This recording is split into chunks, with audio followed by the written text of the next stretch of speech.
Good evening, and welcome to the Newseum's Walter and Leonore Annenberg Theater.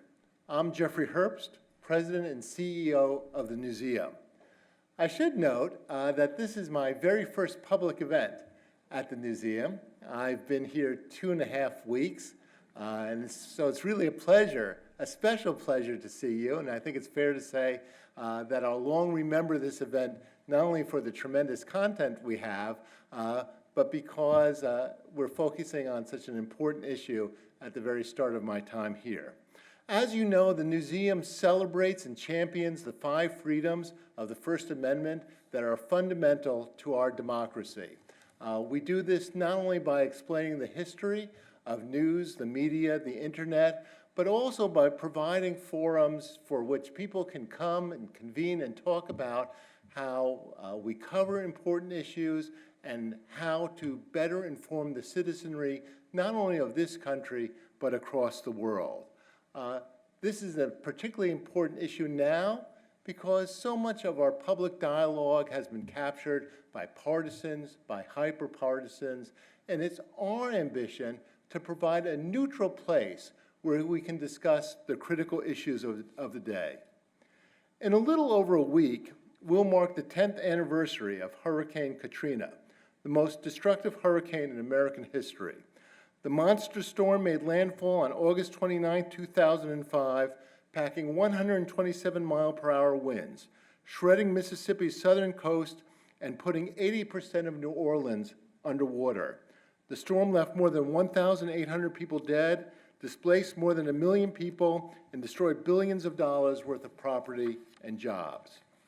Tonight, we look at Katrina 10 years later, looking back at the devastating effects of the storm and examining how New Orleans and the Mississippi coast have recovered over the past decade.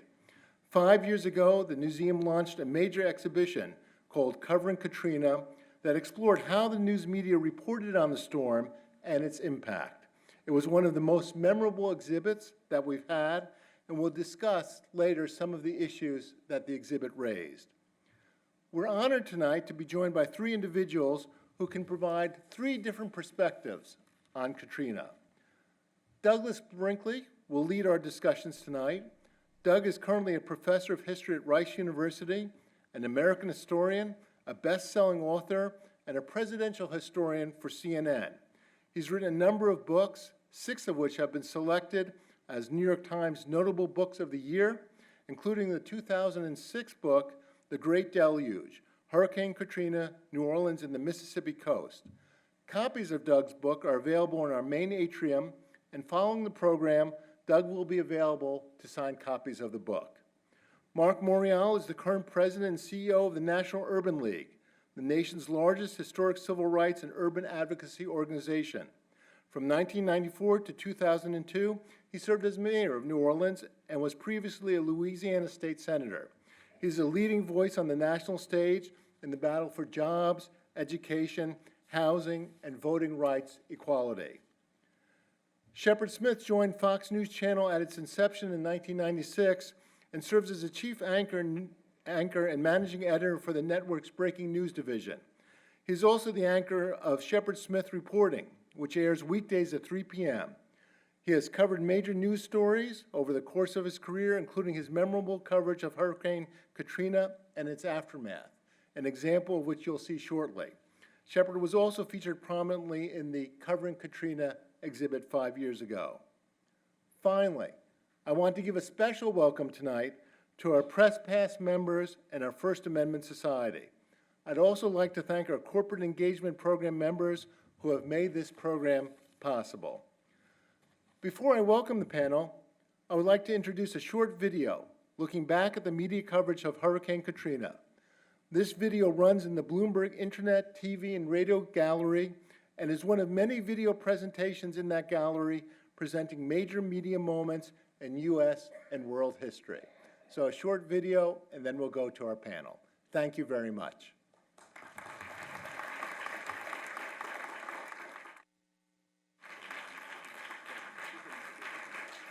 Those are very powerful images, even today. It's my pleasure to introduce our panel. Again, welcome to the Newseum, and I'm sure we'll have a most interesting conversation. Gentlemen.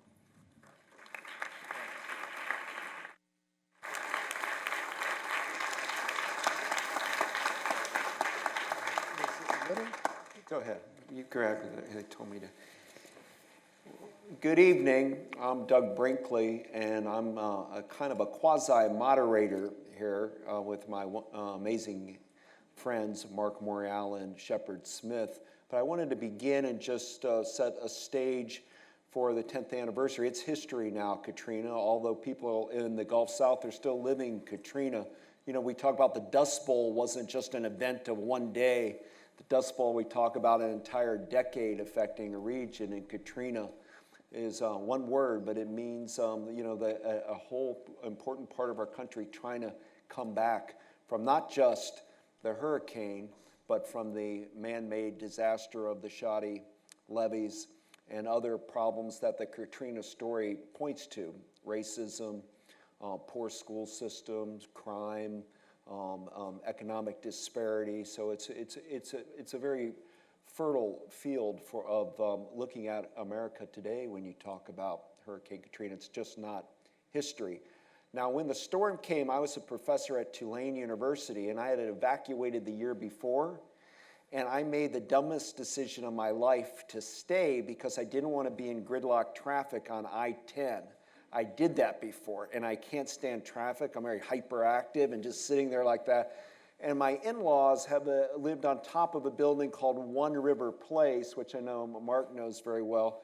And it was right by the Hilton, right next to the Morial Convention Center. And I thought I could do a vertical evacuation with my family, wait out the storm. We had provisions. And I did that, and it shocked me because the natural disaster part of Katrina, I remember it all my life. I looked out at the Mississippi River and saw the river, the powerful, the old, you know, the mighty Mississippi you study and think about going the opposite direction. The power of the storm was pushing the water from the Gulf of Mexico upwards. And I could see across in Algiers there, and you could just see things coming apart along the riverbank.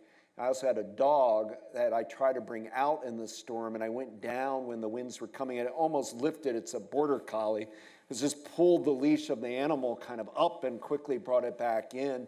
And you could just see the danger of like stop signs blowing and debris. And in fact, in Mississippi, a lot of people got hurt by shrapnel of just loose bits of metal flying. You walk outside and something hits you, and you had many injuries with that.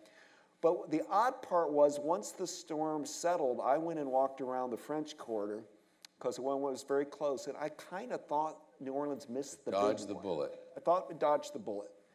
And only, Which it did. Which it did. And then only later, I went down towards the Bywater region and talked to a group of police, and we were starting to deal with the levees breaching in that city as the great city of New Orleans going 80% underwater.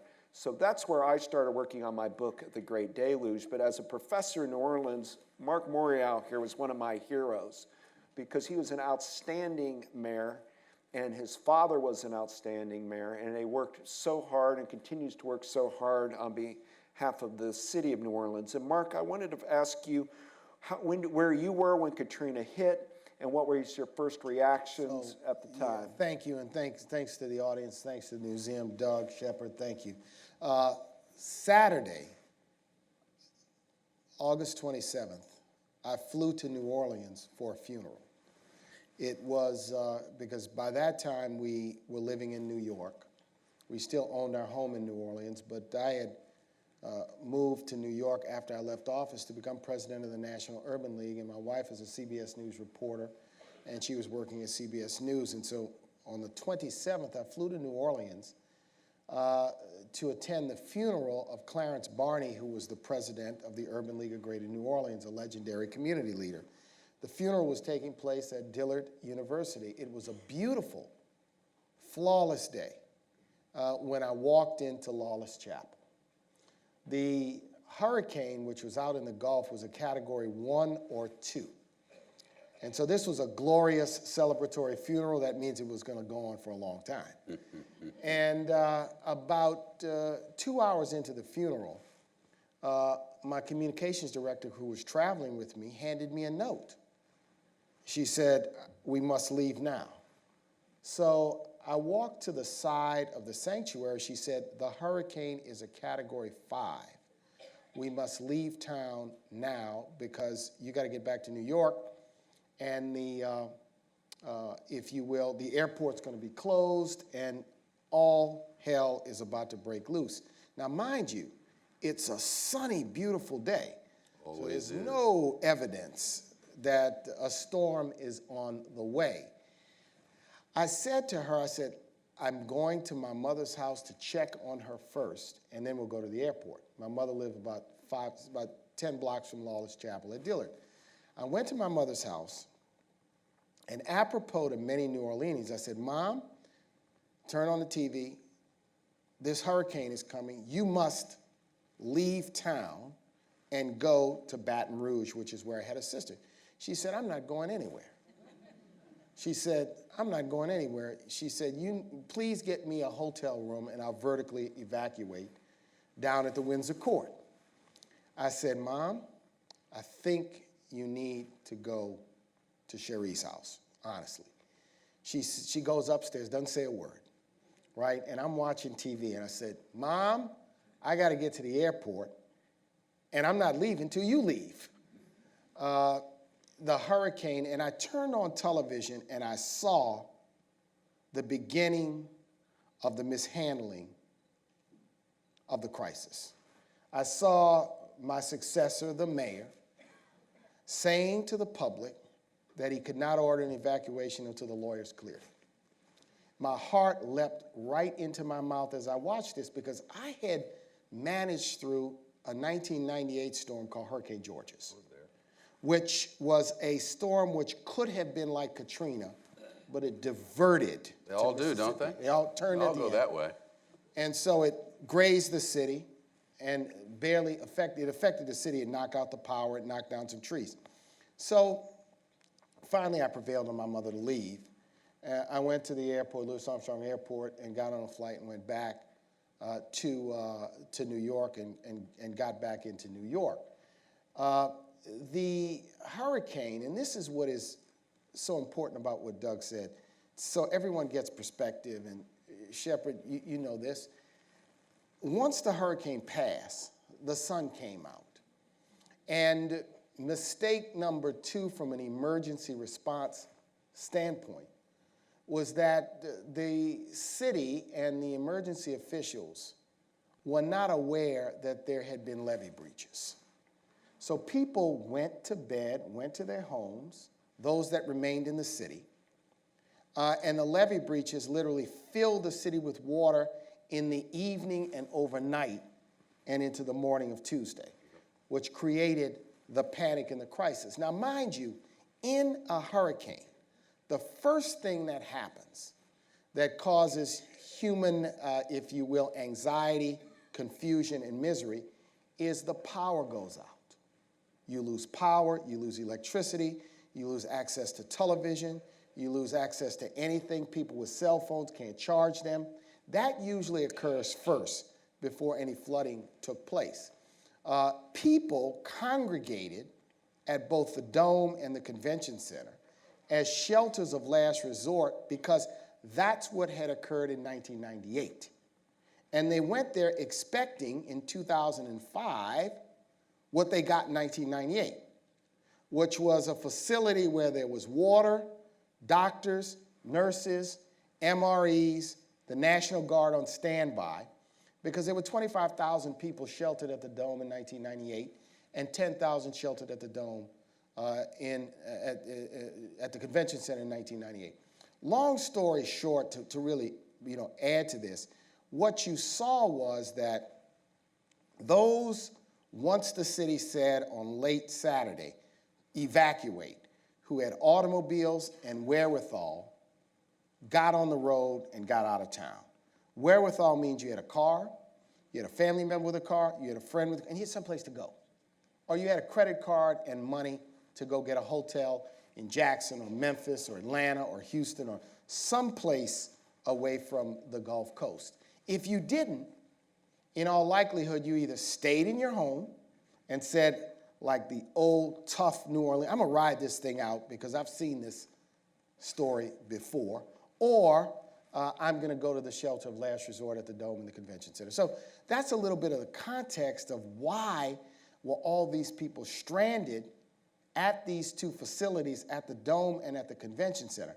I'll say this because I want to set this. This was a perfect storm of error. The federal government erred. The state government erred. The city government erred. However, the federal government, the president's administration, initially pointed the finger at the governor and the mayor. The mayor pointed the finger at the governor pointed the finger at the mayor. They were playing a political merry-go-round game of blaming each other, having this argument about federalism and who was responsible, and that was what characterized the first 2 or 3 days. No one stepping up, saying, I'm going to be responsible, and it was the media, the national media, which went to New Orleans and got there Tuesday, Wednesday, Thursday, and Friday, that elevated what was occurring in New Orleans to the national consciousness that you really saw in this news clip. Just to add to that, I learned with that emergency operation, with rescue and response, you have about a 48-hour window to save lives, because otherwise, once that electricity goes out, people will die in 48 hours if they don't get on a respiratory machine or dialysis, et cetera, what it is. And we failed as a country. Everybody, as Marc said, failed in that 48 hours, except the Coast Guard did an incredible job. They weren't dysfunctional. And Louisianans saved Louisianans, and Mississippians saved Mississippi. But to the journalism perspective, Shepard, where were you when you started seeing that blob, as Marc described it on the TV, and tell me your experience of getting down there? Well, I was where all good New Yorkers belong in August. I was in the Hamptons. I mean, come on. I knew it was coming. It would have been my 34th or 5th hurricane over too many years, and we've watched them, what they do. They always do the same thing, Mr. Mayor. They come straight toward New Orleans and they hit Mississippi. That's what they do. So we knew that's what was going to happen. And eventually, as my father, who was visiting for the first time ever, and his wife were tooling around, and I was in a rented house, it was now time. Louis Armstrong was going to close, and I actually had to go then. So I took my little bag, went straight to the airport, which is not an easy thing. Get out of the Hamptons. It is not easy. You didn't have a helicopter. No, sir. I had not elevated status at the moment. So we got down there and quickly realized they weren't ready. And Mr. Mayor, you say with lots of knowledge and history behind you that errors were made. I would disagree about errors being made. I think people made decisions of money over man. I think when Mayor Nagin didn't send the buses, he made a decision, money over man. And I think that decision killed people. And I watched as time went on, but people who died after day 2 are not counted as victims of Katrina. I don't know what they count them as, but they don't count them as victims of Katrina. Those people are victims. This is the part where if I weren't tied to a corporation, I would fill in the blank with names. But people who made those decisions kill those people because they couldn't get water and they couldn't get food. People came up to me, one person came up to me with a baby in the hand and said, "Feel my baby's forehead. My baby's hotter than humans can be. My baby's going to die if you don't get us someone." So we are on the bridge, the overpass, across from the Superdome. The water is there, and our team, we don't ever put this on television, but there's video to prove it. We stand in front of the place where the cops are screaming by, make the cops stop, put the camera on the cop and say, "This baby's going to die unless you take the baby, and if you don't take the baby, I'm putting it on the news tonight. So you're going to take the baby." And he took the baby, and I wonder to this day, how many dead babies are there because decisions were made about money over man. That's what happened. And the other thing that I can tell you that you should already know is that this storm did not hit New Orleans. A Category 2 hurricane hit New Orleans. My state got killed by New Orleans. The south end of Mississippi, gone. We couldn't even get there to tell you about it. The reason you did not have live people screaming at you from Mississippi in the hours after that storm is because if they were there, they were dead. It was a 32-foot wall of water that came into my state. New Orleans got spared again. They couldn't even take being spared. Man had been so poor at preparing this city that is under sea level to be prepared for the absolute inevitable Hurricane Pam, as the model was given to the Congress. They were so poorly prepared that they couldn't take a brush, the equivalent of a Category 2 storm and a big surge, and kill thousands of people. It will happen again, and it will be worse, especially if they decide not to send the buses. And the last point that I want to make is that today it wouldn't happen, because today we have Twitter, and today we have Facebook, and today people would know, oh, you can't go to the convention center, you'll die there, although that's to some degree overblown. But there's no medicine for your old people. There's no formula for your babies. Those are not the places where you have to go, and here's how you can get transportation. I think it would have been better in a today world. By Wednesday, there were no cell phones because the cell towers went down, and when the power went down, people who had cell phones could not recharge them. So you had this catastrophic situation where only by looking at television away from the city. So we were, from a horrific point of view, when we were in New York and we turned on television, and when I saw what was happening at the Dome and at the convention center, my wife and I looked at that. I went from absolute rage to crying.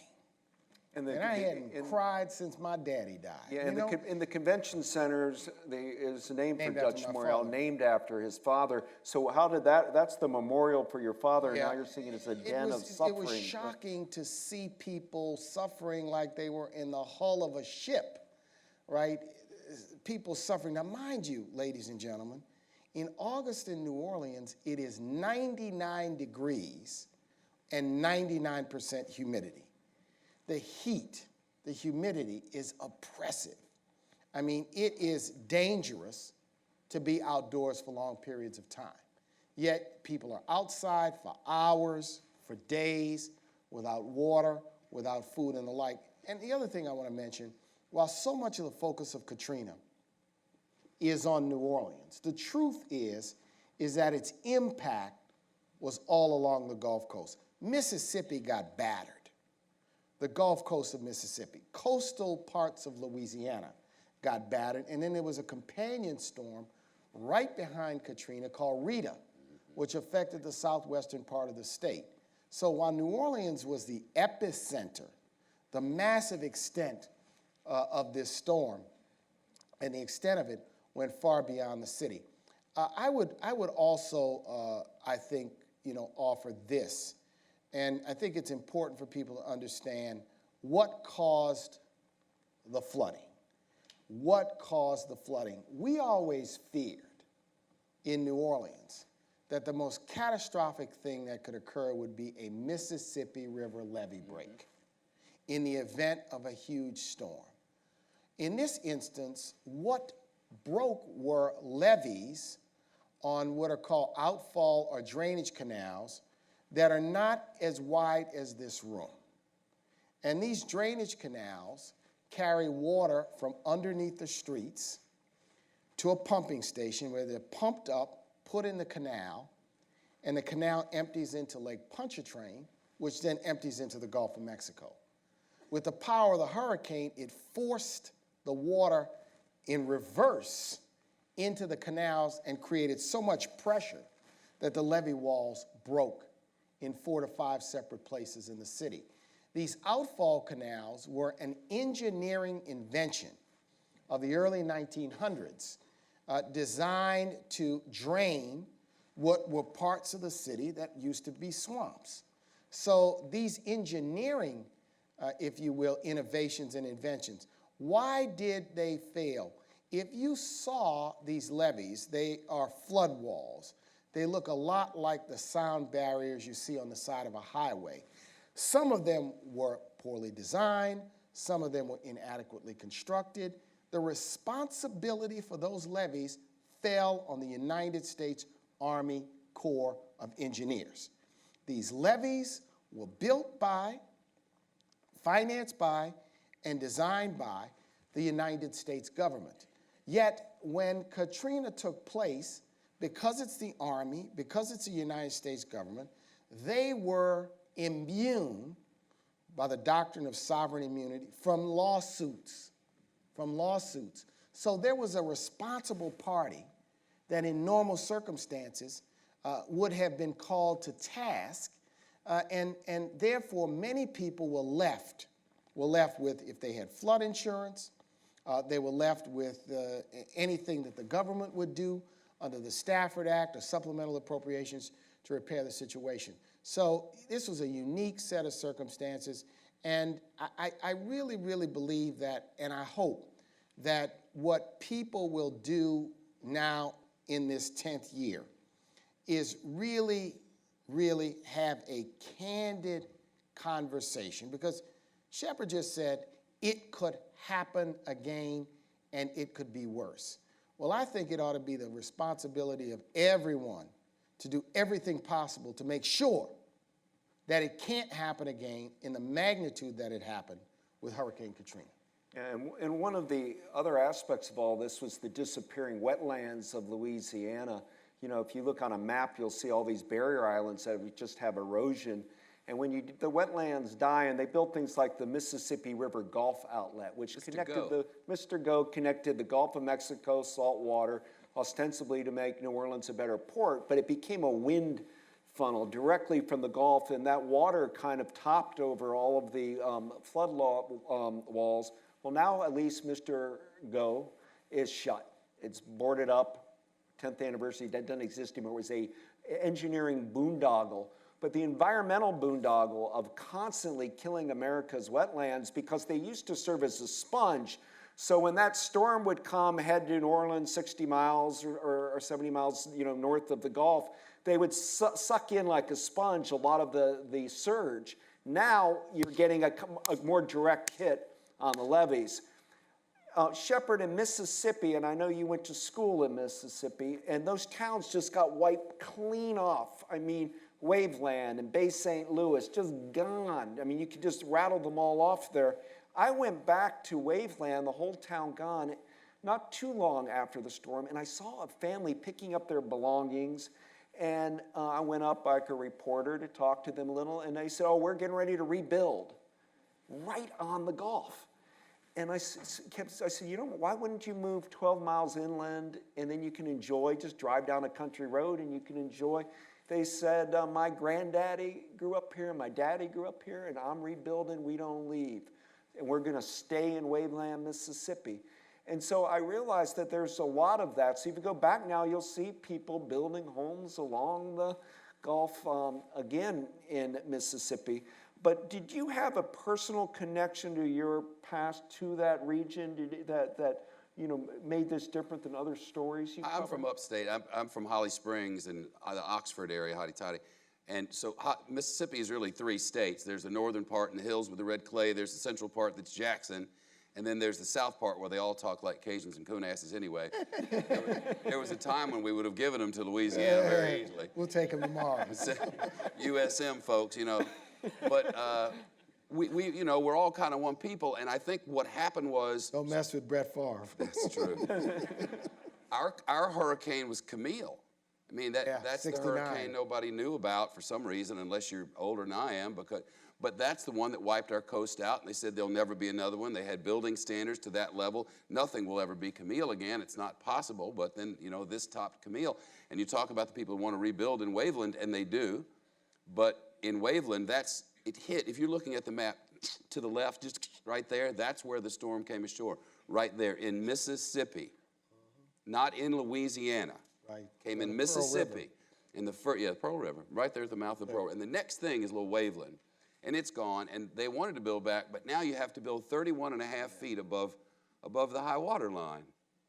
One of my favorite Mom and them still Mississippi can't afford stories. that. One of the things that land they can't use. in the sort of 20 years, I'd say 15 to 20 years before Katrina hit the Mississippi Gulf Coast, the Mississippi Gulf Coast had, to some extent, its economy had been transformed by casino gambling. Yep, river. By riverboat, these land-based boats that never floated. And Well, they floated, but they were attached. they floated. Got it past the Baptist church with a Yeah, no engine, right? They never even knew it was And, going to happen. you The know, governor slid it right in there. One of the to most speak. interesting stories of Katrina, I think, is that, you know, it wiped out most of the casinos on the Gulf Coast, if I remember, right? Yep. And I think one of the interesting stories is that the governor, Haley Barbour, how could he convince conservative Mississippi to embrace the sin of casino gambling again to rebuild the Mississippi economy? And I think that was a deft political act Happened quickly. by Governor Barbour to, in fact, make that happen. But I want to paint this human picture. So, you know, in Katrina, I think the number is about 2,000 people lost their lives. So people lost their lives in many, many ways. So on a personal story side, I had friends whose parents literally died in their beds. They'd gone to sleep on Monday evening, the waters rose, they drowned in their homes. There was another group of people who managed, when the waters rose, to go into their attics, break holes in the roof of their houses, and wait on the roofs of their homes until the Coast Guard, which you have to give some credit to, ran for 3 consecutive days helicopter, air-based rescues. There were those for whom the trauma and shock was so bad that they couldn't withstand being on the roof or being stranded for 2 or 3 days waiting to be rescued. And then there was the after effect. And the after effect was that the trauma was so difficult and so challenging that diabetics were separated from their medicine for a long period of time. Those on dialysis did not have dialysis for several days because of the storm, who also died maybe several days later or a week or 2 later or a few months later because of the effects of the storm. This is one of the great human tragedies in modern American history. And the reason why it's a tragedy, and I'll tell a story. I was asked the Saturday after Katrina to go to a meeting at the White House. And went to a meeting at the White House, and I will say this because it's an absolutely true. At that point in time, Michael Chertoff had just been named Secretary of Homeland Security, you know, a distinguished former federal judge, who said to me in a meeting in the White House that the reason why they could not get supplies in there is that there was no place for, quote, military helicopters to land. And I challenged him to the point because at the Dome, there's a helipad. There's a helipad at the Dome. What you saw in those first few days was absolute denial, failure to accept responsibility, fumbling, bumbling, and political finger pointing. And it ought to be a lesson. It ought to be a lesson because the public officials who were front and center of what you see lost tremendous credibility because of how they responded. Fast forward, what I saw, and I lived in New York during Hurricane Sandy, were public officials knocking themselves out to run in front the cameras to communicate to their public what they should do to prepare for Hurricane Sandy. And it's a lesson to be learned that in a crisis, you gotta drop partisanship, you gotta drop politics, you gotta drop all the games that people play. I mean, I saw somebody criticize Chris Christie for embracing Obama in the course of a storm. Well, if he hadn't done it, and I saw no one defend the fact that he was willing, and I'll say this, in a crisis, to say the politics of the moment need to be set aside, And I'm not defending him in the sense that I agree with his politics, but I will say that politicians, elected officials, and leaders have to remember that in a crisis, the public and the people don't care about auras, they don't care about Ds, They don't care about ideology. They don't care about platform. They expect you to respond and take care of them. And in 1965, we were talking about Hurricane Camille in 69 and 65, there was Hurricane Betsy. And Lyndon Johnson came down there to New Orleans, got immediately in, got in a boat, even put a flashlight in his face and said, "This is your president, I'm here. You people matter, I care." Some people criticize LBJ for doing that. How are you helping people by being there? But as the president, you were saying, you matter. We love all of you. Our country cares. George W. Bush didn't care enough. He had left Crawford, Texas, where they had a meeting about it, where he was worrying about if the levees would top, went out to San Diego and continued to give a speech on foreign policy, connecting the war in Iraq is going to drag on longer, just like Douglas MacArthur didn't realize that Japan, he'd have to stay for 7 years. And he kept doing the foreign policy rollout, even played air guitar in front of a camera while the Gulf South was being stricken, and then famously did that flyover looking out, seeming not to care. Even the White House itself said it was a disaster not to have gone down there after the storm and not to have exuded some kind of leadership. FEMA, who we counted on, but that was a Jimmy Carter formed organization, FEMA. And once after 9/11, it got kind of ghettoized into Homeland Security. It became the orphan agency. So FEMA was, if you have to give them a grade, they were an F minus during the storm. Now, the Louisiana National Guard should have been able to help and maybe control the Morial Convention Center or the Superdome, but they didn't evacuate their assets. They kept them at Jackson Barracks along the Mississippi. So along... Most of them were in Iraq with their satellite phones. And then other National Guard, Louisiana and Iraq. And so you got all of those drowned Louisiana National Guard assets. They were just trying to save each other, let alone help anybody else. And it's only the Coast Guard that we can learn perform well because they had moved their assets. When that blob is coming, they moved them inland up to Alexandria so they could come back, rescue people, and go back and forth. So the Coast Guard did work during it. And other groups did well. The fish and wildlife boat people would come in and rescue people. And heroic homeboys and homegirls, local people, because, a lot of people with families that evacuated, but people that felt they were marginal. People, I interviewed somebody who was a reggae singer who couldn't make it, or a bartender. A lot of people stayed, and the second they saw people suffering, they went in and tried to help people and did an incredible individual heroism job. And we can't forget the word toxic soup. The phrase, there was a fear that water was going to have toxic runoff, so policemen wouldn't even go in the water. Not only wouldn't they go in the water to rescue people, they AWOL'd it out of town. So it was After really... dropping by the car dealership. It's important for us to not just talk about the stories of what happened then, but to remember the moments that were pivotal, where we could have actually saved lives. And they weren't big, unmanageable things. They were little things. They were the decision not to send the buses. That was first. And then on that afternoon, before people drowned in their homes, we were listening to the Big 870 WWL. Yeah, 870. And the parish president is on a levee, and the parish president goes, "Oh my God, I'm watching it. The levee is breached." Well, if you know anything about New Orleans, when you hear that, we have new rules. You cannot go to sleep. You have to get out. You have to get out. If you can get out, if you can't get out, you got to go up. If you can't go up, you got to find a place where you can go up. Well, instead, they went to bed.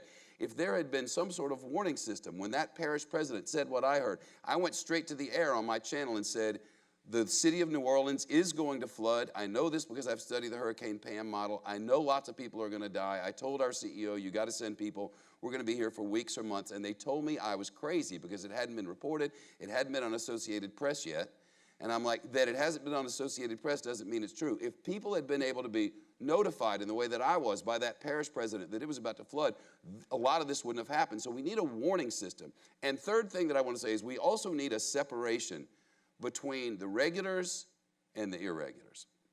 Because we can say whatever we want about who it was that was there, but any of us who know and love New Orleans the way we do know that there is a large community of addicted people who live within New Orleans and have been stuck in New Orleans, and they're caught in a cycle of lack of education and lack of opportunity, and they become addicted, and it's cheap to do it, and you stay right there, and they were addicted. And 3 days later, people who are addicted and don't have the thing to which they're addicted do not need to be around mom and the kids.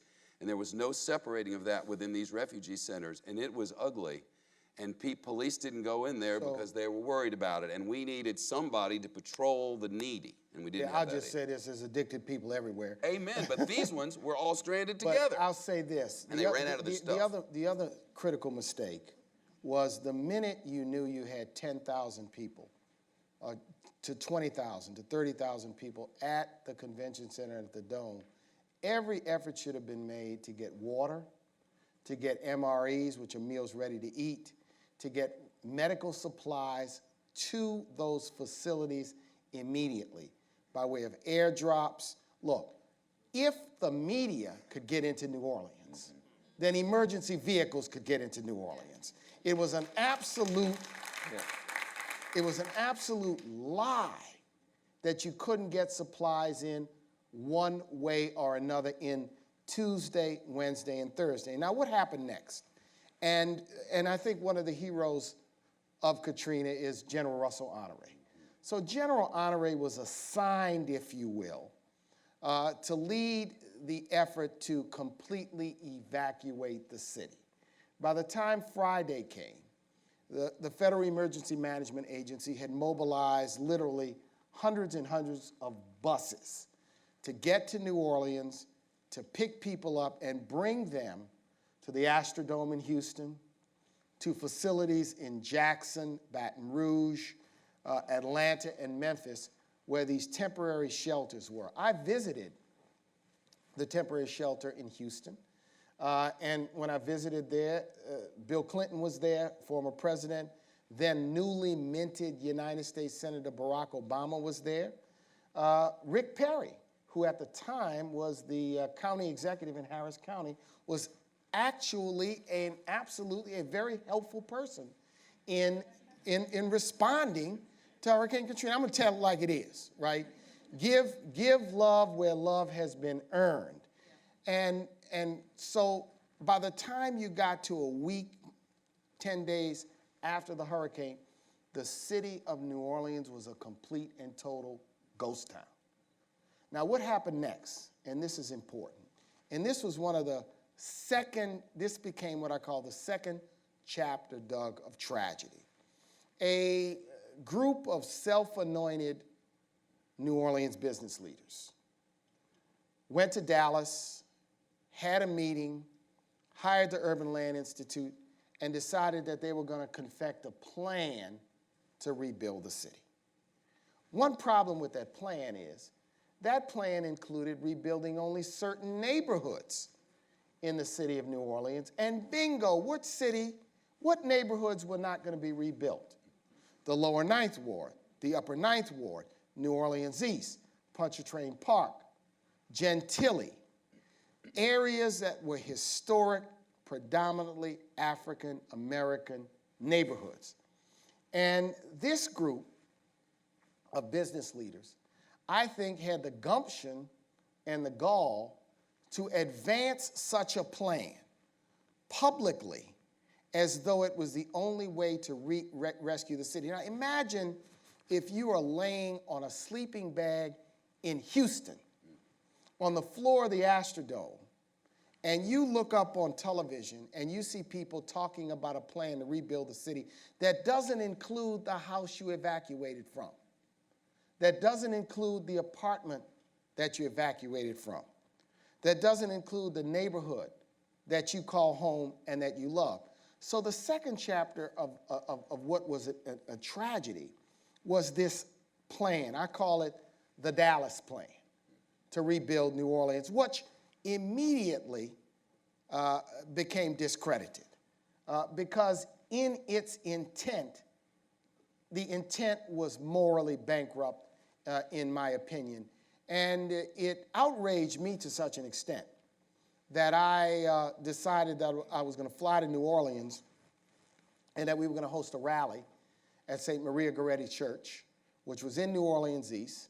And we held a rally in a church with no lights, with no chairs, with no carpet, to say to the people and the leadership of the city, turn on lights. Now, initially, Ray Nagin embraced this plan.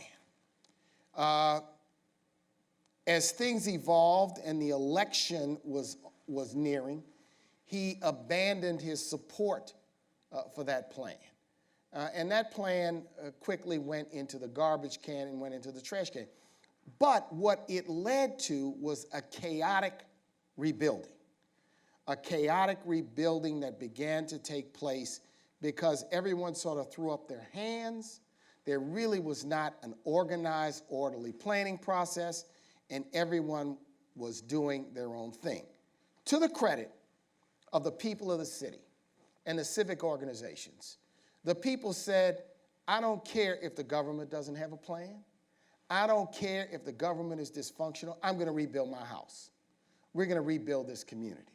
So you had, if you will, a civic uprising, but the effect of that plan and how that plan was rolled out affects where we are 10 years later. That some neighborhoods in the city were very late to begin the rebuilding process because doubt was thrown over whether these neighborhoods would be rebuilt. So businesses would not go back, public services would not go back, bus lines did not go back, hospitals were not reopened, clinics were not reopened, public services and insurance companies would not cover people in those neighborhoods. They wouldn't, you couldn't get home insurance. So they got a late start to rebuilding. I'm talking about New Orleans East. I'm talking about the lower Ninth Ward. I'm talking about the upper Ninth Ward. I'm talking about a lot of predominantly African-American areas. And then don't leave out the fact that there was St. Bernard Parish. St. Bernard Parish, which is not a predominantly African-American, but a mostly white, blue-collar area, was also tremendously battered by the storm. And there was doubt about whether St. Bernard Parish would be rebuilt. Many people found themselves in this sort of limbo where officialdom had not confected a coherent plan, but had abandoned the idea that these areas should not be rebuilt, and people were left to their own devices. And to their credit, if there's something significant to celebrate 10 years later, it's the determination and the nerve of individuals. When government flunked, fumbled, bumbled, bamboozled, people did their own thing and said we were going to rebuild. My own mother, whose house got water, spent 8 years in Baton Rouge before she could bring herself to rebuild, before she could wade through the difficulties of insurance and contractors and get over the sting of what Katrina did to so many people. Imagine each of you about your own hometown, your own home neighborhood, the people you love. And if all of a sudden one day you're enjoying it and a week later it seems to all be gone. There's a really, really feeling that's an indescribable feeling. You never know if you're going to see your friends again. You may never know if you're going to reconnect with family, if you're going to go back to the place where you worshiped, if you're going to go back to the civic and social clubs that gave your life fabric, if you're going to enjoy the places where you ate. And that's the feeling that many people had in the years, the months and years immediately following Katrina, whether in fact they would ever get back home. We also think about American can-doism. You know, we are writing about FDR right now and the building of the Grand Coulee Dam, or you look at, you know, the moonshot of Kennedy, we're going to the moon. And the fact that a generation starting in the 1960s, let's not blame this on just on George W. Bush's inaction or the Bush administration, we built a lot of really bad levees. And we built it. The Corps of Engineers did deeply shoddy work. And so there were 3 major breaches, but there were all sorts of breaches going on. Lake Pontchartrain started coming in, and they say New Orleans is like a saucer. It's a little below sea level, and water could come in. So it's sort of a tale of 2 cities. Above New Orleans is doing well on the 10th anniversary. If you go to the French Quarter, the Garden District. But as Marc was saying, some of these other neighborhoods, if you go there now, they're with benign neglect, and many people that want to come back home 10 years later still can't come back from Houston, still can't come back from Atlanta, and it's a huge tragedy. But I wanted to ask you guys, look, let's talk about the Mississippi River. Minneapolis, St. Paul has about 23 Fortune 500 companies. On the New Orleans has Entergy 1. There's not a lot of money in New Orleans. It's often very broke. So it relies on port business and tourism. How do you feel, Marc, port and just briefly, port and business is doing, and how is Well, it's important to tourism? understand that the character of the port as a job creator is not in 2015 what it was, let's say, in 65 or 85, where you had a very labor-intensive system of loading and unloading barges and ships, because it's become a much more mechanized port. But it's still a very significant driver of the New Orleans economy and an important component of the New Orleans economy. But perhaps one of the challenges that the city is a port of transshipment. It's a place where cargo from foreign countries comes to the port of New Orleans.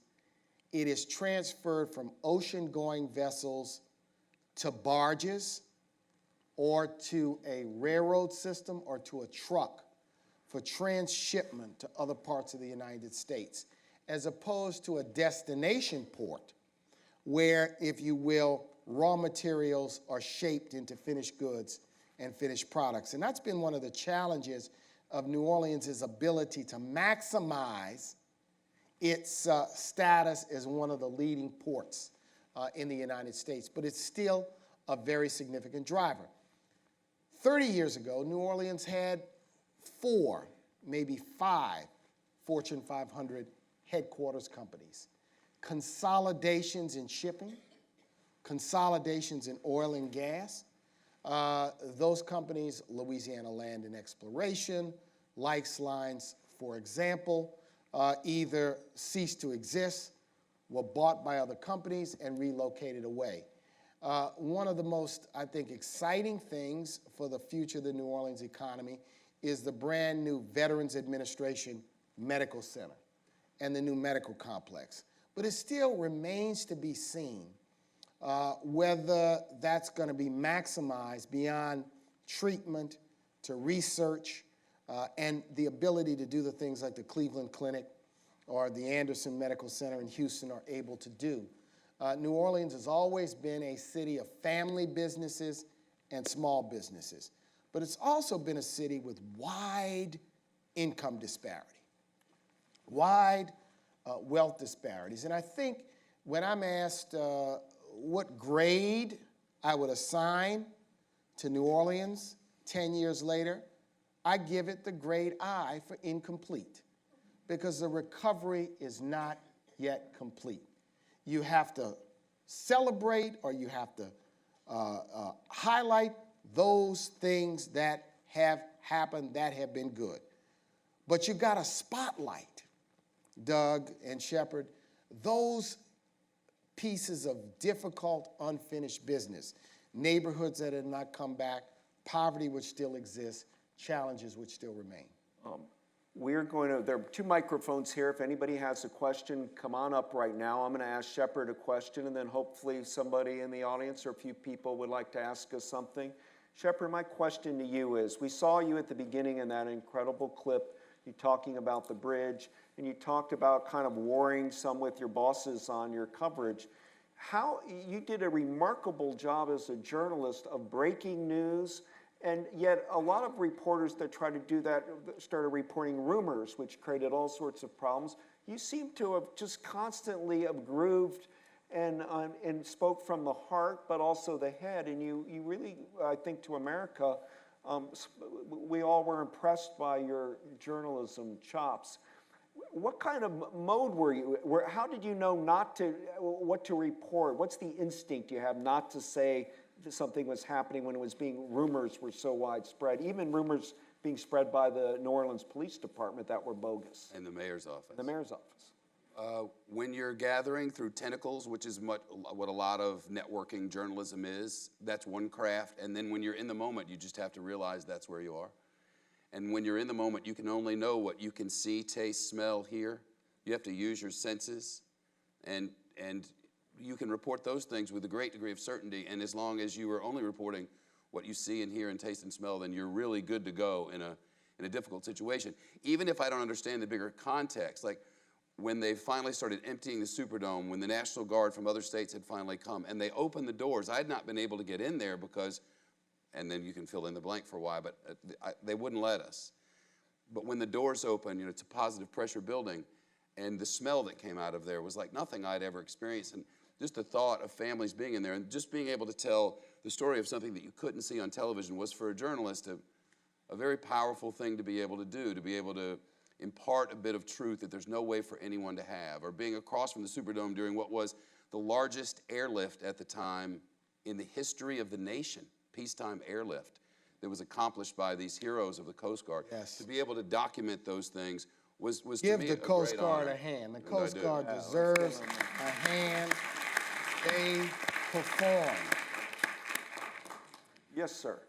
With the exception of perhaps Mr. Smith's organization, most people in the country and the world realize that climate change is I affecting take the offense weather. to that. I report daily within Fox News Channel that climate change is real and that we're responsible for it. Good. If there are people who wish to have other opinions, I think they're entitled to those. I'm positive they're wrong. Okay. But realistically, climate change is saying that weather patterns are getting worse, that water levels are rising. From a purely economic standpoint, wouldn't it have made sense to size down New Orleans and pay to move people elsewhere? Because realistically, this is going to happen I don't again. think and it's gonna be Let worse. me just say, you could argue that you should shut down Fort Lauderdale, Miami, Tampa, New York City. the Hamptons, San Francisco, every single coastal city. I mean, New Orleans, right, is a coastal city. And I heard people say, why don't you just move people to high ground in New Orleans? Ain't no such thing. All of southeastern Louisiana is pretty much at or below sea level. And I think that we've got to understand that we built cities near water for practical reasons. And there are a handful of landlocked big cities in America, right? Atlanta, Charlotte, Dallas maybe, Denver, Las Vegas. But most of your major cities are, so they're vulnerable. Manhattan, lower Manhattan is vulnerable to storm surge and flooding. Charleston, South Carolina is vulnerable to storm. So my thing is, if you're gonna say that, you gotta say it for all cities that are in any way at risk because Everybody of this. would talk about how the Dutch were, if you love your country enough, the Dutch have saved Amsterdam and Rotterdam, and we've got to save all of these great American cities. When Chicago burned, we rebuilt it. I When would say San this, though, Francisco went. and I want to say this, because in 1995 or 6, every year when I was mayor on May 1st, there was a beginning of hurricane season tabletop exercise that took place. That tabletop exercise included all of the emergency management people, all of the FEMA people, and it happened every year. And I remember the first year I was in office, I showed up at the hurricane tabletop exercise, and people said, well, what are you doing here? I said, well, I think if a hurricane happens, I got to call the shots, right? So if I got to call the shots, I need to understand what's going on and not rely solely on what one or two people tell me in the heat of a crisis. In that conversation, one of the people who was presenting the issue, this is in 95, 96, climate change came up. And this is when I believe the El Nino effect was in place. And I asked this guy, I said, logically explain to me how climate change negatively affects a hurricane. So he goes through this little formula about how every degree that the temperature is higher has that much of an effect on the sea level, and I got it. It was easy to understand the way it was explained, and I think we have to have a more practical conversation about climate change, where you try to explain to people so they don't just think it's some kind of scientific theory, that it's realistic, right? If more ultraviolet rays hit the water and it's warmer, I am absolutely convinced with Hurricane Katrina that in the years that I lived through Betsy, lived through Camille, led the city through Georges and many other hurricanes, that the warmth of the Gulf waters was so warm that summer that it took a hurricane from a category 1 or 2 to a category 5 literally in hours. And you usually didn't see a hurricane grow in that kind of strength in such a short period of time. So climate change is an important issue, but we will not surrender the city under any circumstances. Good article about Miami and climate change, recent National Geographic. I don't know if you saw it, but there are things we've got to do in cities to deal with climate, so thanks for raising it. Yes? Good evening to the panel. I was one of those folks watching CNN the days after the hurricane hit and the levees broke. And I was raging, pacing up and down in my living room going, why? I'm not sure 10 years later all the whys can be answered. I'd like to ask your opinions on the Spike Lee documentaries about the hurricane and the breaching, when the levees broke, and if I worked with creek rises Spike on it all. Okay. I bumped into him. I was writing my book, The Great Deluge. Wherever I went to go interview somebody, Spike was either on his way there or had been, so we started collaborating. So I worked with him on both of his documentaries. He's a great friend of mine, and I thought he did absolutely brilliant work. I think his work on When the Levees Broke is one of the great documentaries of our time. I'm in the movie. Yeah, he's in. So it's excellent. And some of what I said, Spike's a great figure and a. You know, the beauty of When the Levees Broke is that it is an artistic triumph because the entire narrative is interviews that were stitched together. And so what you hear is the voices of the people. You hear the emotion. Spike managed to interview people from all walks of life. And I think it was masterful. And I hope that some people will go and look at it again. I think on the 10th anniversary, I think it's helpful and important to go look at it. And even though somebody might be in a soundbite in that, let's say for maybe 30 seconds, Spike would interview him for 2 hours, so he created a great oral history project of Hurricane Katrina on film by getting to so many people so quickly. Thank you. Yes, sir. About a fourth of New Orleans households don't have a car, but there are 16 other U.S. cities that have a higher percentage of households that don't have a car. What have we learned about how to keep people who can't drive themselves away from danger, safe in an emergency? Send the buses. Send the buses, but let me say this, and when I was in office, we worked diligently on constructing a plan for a high-speed rail line from New Orleans to Baton Rouge. And one of the rationales for the high-speed rail line was that it would accentuate the availability of people to evacuate once, in fact, there was an emergency. So it takes a variety of modes. What happened to that high-speed rail line? What happened to that high-speed rail line? A governor by the name of Jindal canceled the planning for it. A political decision was made, just like another governor canceled the tunnel under the Hudson. This governor canceled the high-speed rail line and said it was unnecessary to continue with the planning. You have to, and Shepard made this point, the city in 2005, its transit authority, known as the RTA, probably had, I would guess, 400 to 500 buses. They did, and they also had a huge convention there with lots more buses and so many school buses that sat idle, and you probably saw them from the choppers. They were flooded. They were never mobilized. They were never mobilized. And the city's emergency preparedness plan calls for a distinction between what are called essential and non-essential employees. That's a call the mayor makes. When you go into a state of emergency, you can determine which public employees are essential, which means you report to work, and which public employees are not essential, which means you can go home and evacuate. And you can make a determination that the employees of the bus system are essential employees because you want to mobilize an evacuation program. This is also an important subject. Those of you who are interested in public policy, interested in emergency management, you know, what a chief elected official has to have in their head is you've got a scenario play. And preparation requires you, what are you going to do in the worst case scenario? What I'm going to do in the worst case scenario is I'm going to have an evacuation plan. I got a call the Tuesday after Katrina from the president of Amtrak. Now he calls me, I'm in New York.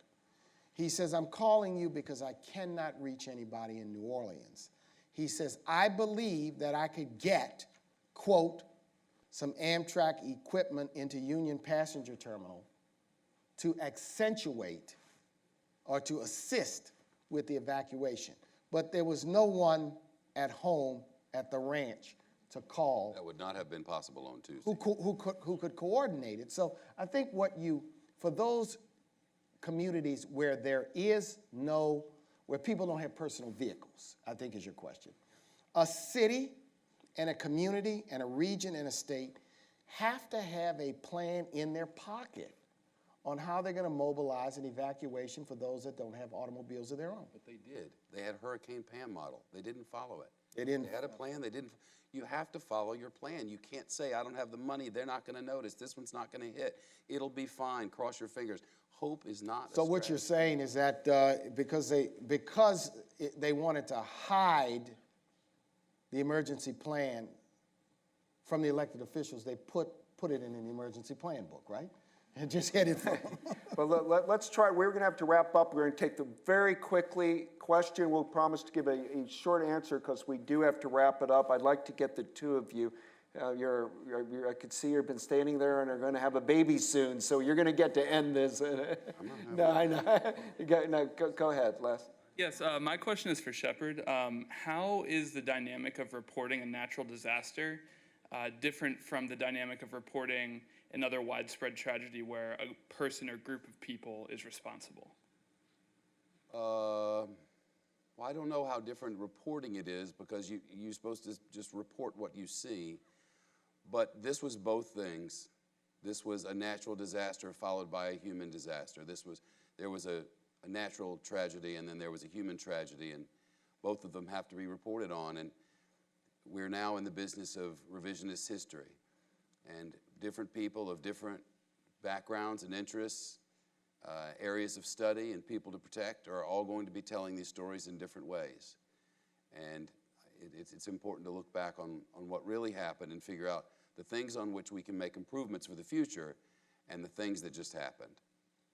We could not stop Katrina. We could have sent the buses. Yeah. How are we, guys, for time? Can I take any more? Okay, go ahead. Yeah, I have a couple of questions. One is, had this happened, something of this magnitude in New Hampshire, or for that matter, the Hamptons, where one of the panelists loves to be in the month of August, so do you think the response would have been very different? That's my first question. Second question is, if we were to bring experts from the Netherlands and find a way to secure the city so that this could be prevented from happening again, how much do you think it would cost? And do you think the nation is ready, politically speaking, to bear the burden? There's no way we can know the second thing. The first thing is no. I said that from the very beginning. We down here don't have the power of the money. We don't have the cameras. We don't have the voice. We can't project as loudly. You saw what happened in Sandy. Sandy was horrible. I lived at 13th and 6th, had to evacuate for a week. But they got in there and got this thing done because that's what has to happen up there. There's a million cameras all over you, and there are people who know. People don't have to parachute into the Hamptons or into New York and wonder what's happening. People parachuted into New Orleans from the networks and realized there's poverty. Really. Yes, ma'am. Hi. Well, first of all, I want to say hi, Shep, which is a question for Shep. Hello. And I also happen to be an associate producer for Fox in DC. So anyways, I've been to New Orleans. I survived a hurricane, lost my home to a hurricane, lost my roof and everything. I survived, so that's good. I'm here. But anyways, I'd love to get a sense of, as a producer, you know, I'm in the newsroom or out in the field. I've covered a hurricane, but nothing as tragic or as emotionally stressful as Katrina. So maybe you could give like an afternoon of what your news gathering was in between live shots, because you know, as a producer, there's a lot of downtime, but then there's also a lot of like, you gotta hustle to get the sound and stuff like that in the news, but you're in this element, you're in this natural disaster, this something that Mother Nature caused, and also human error. So what was it like from day one, day two, or just an afternoon of a snippet? Well, since we're almost out of time, I won't go into great detail, but I've covered a lot of bad tragedies. All of the big ones that you can think of, I was at all of them. And there's a certain ebb and flow. There's a rhythm to tragedy. There's cycles of tragedy. During Hurricane Andrew, there is confusion, there's separation, there's anxiety, there's stick-to-itiveness and crime, and then there's anger and frustration and then rebuilding. This cycle is there. You know it before it happened. You know what they don't know yet. And this one broke all the molds. The army didn't come. The people said it was there. There's water, there's food. No, there's not. I'm here. I see it. It's right there. But because you've decided these people are all criminals, you're not going to let them go. And that's it. So you're just going to basically leave them there to die. And that's how it felt to us. I don't know what the reality was because I only know my area. We would go down the bridge, wait for more people to come up out of the water, ask them if they have family there. We learned on day 4, I guess, that we finally figured out a lot of people went to their attics, and a lot of people were dead in their attics. We hadn't thought about that before because it didn't occur to us that people went upstairs and died in their attics. So we didn't even know that until later, but as the tragedy was growing, we started to realize, and you can only have really time to think about it in the middle of the night at 3 or 4 in the morning because there was no sleeping. When you're just outdoors protecting yourselves, you realize this is different. They're not coming. And right now, as we're sitting here, people are dying, and there's nothing I can do about it. I can't scream any louder. You know, later the partisans would say, why are your emotions, you acted like a spoiled girl. I'd never seen you like that before. I'm like, well, I'd never seen a position where someone had to scream. You know, they weren't there. It wasn't that they were there and they were failing. They didn't come. And in all my years, I'd never seen that. You know, we ought to keep in mind, too, this was also an international news story. This was not just a national news story. The international media covered it. I mean, I remember being contacted by Australian, South American, press from all over the world. Why is that important? Context 05. We're in the early stages of both the Iraq and Afghanistan wars. And for America to be portrayed in a fashion that it can't even respond to the challenges of its own people affected our standing as a country and our ability to demonstrate competence in the face of human tragedy. So we shouldn't forget that element that, you know, it's not the kind of thing that people want to talk about, but there were numerous conversations that I had that said that it raised questions about our standing in the world because pictures tell a powerful story.